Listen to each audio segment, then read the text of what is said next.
Good evening, everybody. Hope you're doing well. Welcome back to the latest episode of Gills in the Blood TV as I continue to bring you my 5-2 mini-series. We've already had a couple of episodes, but I think this is episode 3. Fingers crossed. And in this one, I am looking at those players under the age of 24 who I think are worth keeping an eye on for the 25-26 campaign. So this one is entitled 5 Youngsters to Shine. So without further ado, let's get into the episode.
First up is a young man who plays in forward areas. He's quite versatile. He can play from the side and he can play centrally as a 10 behind a front man.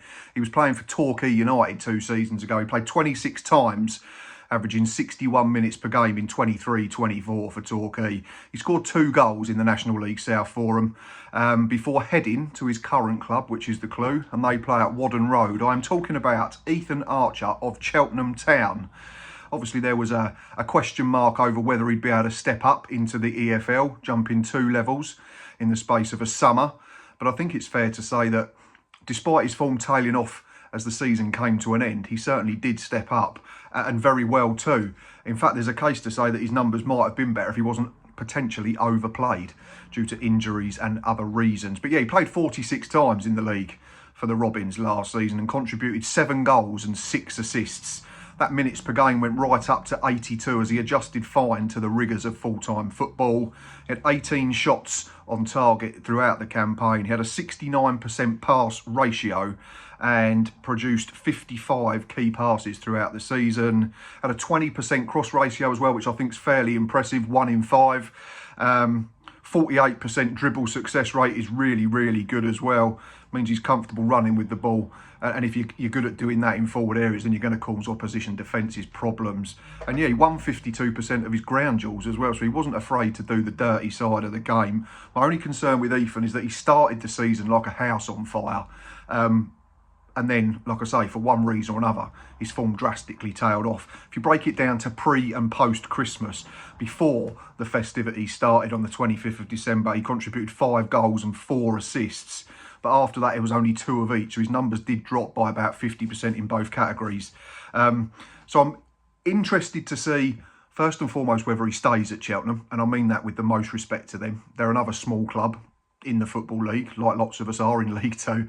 And there might be bigger fish, so to speak, sniffing around, willing to give Cheltenham Town some money to take Ethan away from Whaddon Road. If he does stay, I'm intrigued to see whether he can add consistency to his game. I'm intrigued to see whether he can maintain them form levels of the first half of last season over a 46-game campaign. And if he can manage that, then obviously Cheltenham have got themselves a very, very good player on their hands. They already have. But yeah, it'd be interesting to see what happens with Ethan Archer in terms of where he ends up playing. It might be that he doesn't start the season at his current club, and that'd be testament to his form over the last season, particularly in the first few months. But yeah, 2 good feet. He's well balanced. What I've seen of him in live games and highlights, plays with composure under pressure. Couple of goals that I saw, really, really good feet. And managing to hit the target off balance. So yeah, one I'm really intrigued to keep an eye on. And like I say, let's hope that he's not overplayed in the coming season is Cheltenham Town's Ethan Archer. Next on my list is a young defender who's had the benefit of playing with one of the EFL's very best over the last couple of seasons. He's 21 years old and he can play centre-back, but can also fill in at left full-back, which is great. Generally, lower league clubs have to have players that can play a couple of positions because squads are not huge, like in the top echelons of the game. From 21 to 2024, this player featured 68 times, contributed 2 goals and 4 assists and played 69 minutes per game and helped keep 7 clean sheets. But he did miss loads of games due to injury. I'm talking about Crewe Alexandra's Zack Williams, still only 21. Unfortunately, yeah, he's had issues over the last few years with injuries and illness. He missed a big chunk of football due to being poorly in the spring of 2022, I think it was. He then had a big hamstring problem that threatened to keep him out for the second half of the 22-23 campaign, although he did come back just before the end of that season. And then an ankle problem in 2024, I think, as well, has hindered his progress somewhat. Body's probably still developing. He's still a young man. He's going to be filling out into his body. He's going to be getting bigger and stronger as he plays more football matches and as he continues to grow. Did play in the first leg of the ill-fated playoff campaign in 23-24, where they saw off Doncaster over 2 legs but lost to Crawley in the final, but didn't feature in the second leg win or the showpiece at the National Stadium, unfortunately for himself. But yeah, he really stepped up in 24-25, played 41 times, 88 minutes per game, which means he doesn't miss any football at all. 13 clean sheets, which is 1 in 3, 45 tackles completed, 107 ball recoveries, 164 clearances, and won 62% of his ground duels, which is 2 in 3. So that's really, really good. He's essentially doubled his games per season in just one campaign, hasn't he? If you look at that spell from 2021 to 2024, 68 games is essentially 23 games a season. And he's up at 41 this most recent campaign, which is really, really good. And when I say that he's had the benefit of playing with one of the best in the EFL, I'm on about Mickey Demetriou. He's been able to line up alongside him and train with him every day, which is going to do him no harm at all. It'd be interesting to see now how he pushes on in 25-26, because Demetriou actually played less games than him last season. So maybe there's signs that Demetriou's starting to struggle with injuries, body's starting to slow down, or that maybe he's just not fancied by Lee Bell as much. So it'd be, number one, it'd be interesting to see how Williams continues to progress if he plays alongside Demetriou. And even more pertinently, it'd be interesting to see if he continues to progress at such a rate if he has to play without the benefit of having Mickey Demetriou in the back line with him. But yeah, one I'm really excited to see next season, Crewe Alexandra centre-back Zack Williams. Next up is another defender, and it's a centre-back again, and he plays for my football club, Gillingham. Nobody had heard of him, certainly outside of our football club, probably until turn of the year at the best. He was sent out on loan a few times. He went to Sheffield United, which is my hometown club, who play in the Isthmian League, which is essentially regional football. He then had a spell at the start of last season at Chelmsford in the National League South. He played 18 times for them, contributed 6 wins, 8 draws and just 4 defeats, and there were 2 clean sheets as he played 89 minutes per game. I'm talking about, of course, one of our own, Sam Gale. But yeah, he made his first team league debut in a 1-0 defeat at Wimbledon on the 30th of December. And then I think he was due to play against Chesterfield the weekend after, but Mark Bonner got sacked, that game got frozen off and everything was up in the air. But he came into the side under John Coleman and he featured 21 times at the back end of the campaign. We only lost 3 in that time. We didn't win enough, absolutely, I agree with that. But he helped us keep 8 clean sheets. So you're looking at 1 every 3 games, just under, which is really, really good. So you're looking at 15 a season. If he can continue progressing at the rate that we saw in the back half of the campaign, then I don't think Sam Gale will be a Gillingham football for more than probably next season. Such is the nature of the game in the modern day. But yeah, 22 appearances, 1 assist, 8 clean sheets, 89 minutes per game, completed 46 tackles, 40 interceptions, made 88 ball recoveries and won 62% of his duels. It was a really, really impressive second half of 24-25 for young Sam Gale. And I'm just really, really excited to see how he goes. He's obviously lost the experience of Max Emer, who's been released by the football club. Him and Shadogi, who's still young as well as a centre-half, are the only two defenders, central defenders on the books at the moment. There's been talk of Will Boyle being rumoured, who'd be massively experienced to come into the group, and we're still in contract discussions with Connor Masterson to just go away from Sam. From a Gills point of view, if we could have them four as centre-backs, I'd be highly impressed for next season. But Boyle would be the type of player that would probably be able to nurture Gale and Ogie, and I think Masterson would fall into the experience category now at 26. He's played at the level for a few seasons. But yeah, back to Sam. Just love everything about him. He gets what it means to play for that. He's not bothered about reputations. He doesn't worry who he's playing against. Big, small, fast, slow. He'll go toe-to-toe with them. He'll back his own ability. And he plays with a confidence that borders on arrogance, but in the right way. He's willing to trust his own ability to get the better of anyone, and I really, really like that. And for that reason, I can't wait to see him in action in 25, 26. And my third pick is Sam Gale of Gillingham. The penultimate young man on my list is someone who had quite the season in 2024-25. He started the campaign at MK Dons. They then loaned him to Rochdale. So he went to them, played a few games, didn't score a goal. He then got released by MK in January, signed for Carlisle on a short-term contract until the end of the season, did his best to keep them up. They didn't want to keep him in the National League, so he's now signed for Notts County. I'm, of course, talking about 23-year-old centre-forward Matthew Dennis. Another one who just looks very raw, but looks like he's got all the attributes you'd want in a modern-day centre-forward. Played 103 times from 2021 to 2025 in total. That's his career, and he's contributed 24 goals and just 2 assists, averaged only 46 minutes per game. But when you look at his goals per minutes ratio based on their minutes played, it's really, really good. 197 minutes per goal scored. You're looking at 21 over a full campaign if he maintains that ratio and plays 46 football matches. Looked at highlights of him, seen him live. He's big, he's strong, he's ridiculously quick.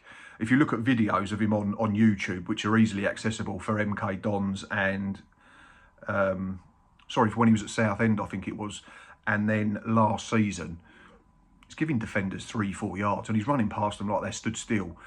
He's got 2 good feet. He links the play well, I think, for his age. Like I say, he's raw. There's a couple of occasions where he has a poor first touch, but he gets away with it because he is so quick across the ground. So that'll be something that needs to be nurtured and coached out of him. But like I say, he's got everything you want. I'm intrigued to see how he fits into Notts County's team or squad, because they've lost David McGoldrick. They've generally played a 3-4-2-1 over their 2 seasons back in the Football League. So is he going to be competing with Alassane Jatta to be the focal point of their attack, or is he going to play as a sort of withdrawn striker who can sort of dart into pockets of space and come a bit deeper? I think he could do both. I'm not saying he's, going to fire them to promotion straight away, but he's certainly got all the tools and all the ability to be a very good player for him. If you break his numbers down last season, in 16 appearances, he scored 6 goals and contributed an assist.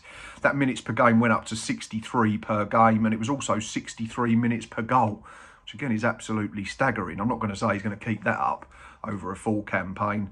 He had a 74% pass ratio, and it was exactly the same in the opposition half, which is really key for me. Making things happen, but still finding teammates.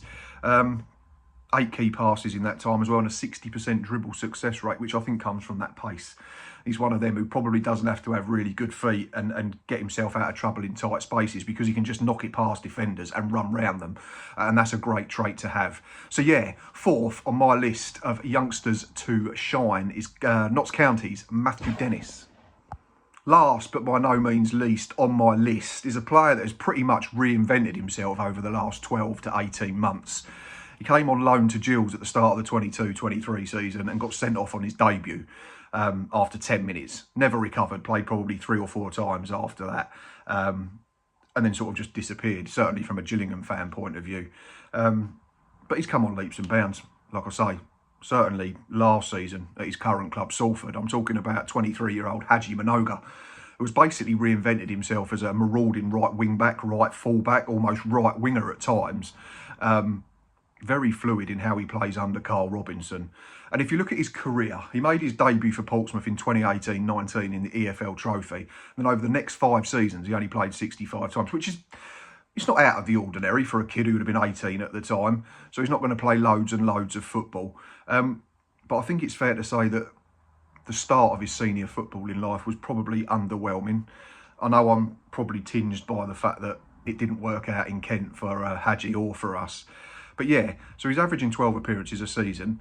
I think the second half of 22-23 went to Aldershot in the National League and did okay. And then they took a chance on him for a full season in 23-24. And that's where he started to come to the fore. And he played 33 times, contributed 2 goals and 4 assists and played 84 minutes per game. So he went from being a player that was just making cameos to someone that was a fully fledged footballer. He contributed 8 clean sheets that season. And that's the form that then attracted the interest of Salford City and Carl Robinson. So the question at the time would likely have been, can he step up into football in the Football League? He'd struggled previously, albeit in not a lot of opportunities in terms of game time and minutes played. But I think he answered that question emphatically. He certainly could step up. In 24-25, he played 39 times and he averaged 79 minutes per game. He kept 11 clean sheets as Salford threatened to get in the playoffs for most of the season. Defensively, 101 clearances, 133 ball recoveries and 41 tackles. And going the other way, he was a threat with a 65% pass ratio, a 25% dribble success rate, and a 45% dribble success rate, and a 25% cross ratio, which is 1 in 4. Yeah, this isn't the Haji Mnoga we saw at Gills a few years ago. I was going to say he was timid in how he played the game. He looked like he didn't trust his own ability. Obviously, he made 2 crunching tackles that were both ill-timed and late, and that's what earned him a red card, and then we barely saw him after that. But it's great to see Mnoga doing well, because I know Portsmouth thought of him really highly when he first burst onto the scene, and it didn't quite work out for him down on the south coast. My question now, which is why I've put him in the list, is can he step up again? Last season, it's fair to say that the Ammies probably overachieved. I don't think they was expected to get promoted. I think a lot of people probably had them bottom half, but Carl Robinson had them punching well above their weight. There'll be more expectation now in a more open league, and I think they'll be one of the fancied sides. So I'm intrigued to see whether Mnoga can kick on again and add more numbers to those key stats like assists and goals. Given the role that he plays, you'd expect him to be contributing in a forward way. If he can remain solid and his team can remain solid, then they've got a good player on their hands. So yeah, last but not least, in my list of 5 youngsters to shine is Haji Mnoga. Right, that is that. Another list done and dusted. I'm trying to cover as many of the Sky Bet League 2 teams in this mini-series as possible. I think we've got through about half so far. And like I say, the next episode will be 5 dark horses, 4 top scorer. So you'll have to keep an eye out to see if your team is featured in that list. But yeah, like I say, if you're still watching at this point, thank you very much. Whether you're a Gills fan, a Cheltenham fan, Crew fan, who else have we got? Salford City or Notts County fan, and you're still watching at this point and still listening, then thank you very much. As I always say, we've suddenly jumped up now to well over 3,700 subs. So next stop is 3,800. So like I always ask, politely, if you can hit like and then press subscribe, it costs you absolutely nothing and it really helps me out. Like I say, put bell on for notifications and you won't miss an episode. Yeah, be back in a few days with the last of this 5-2 series. But until then, I hope you're all enjoying your week. And of course, up the Gills.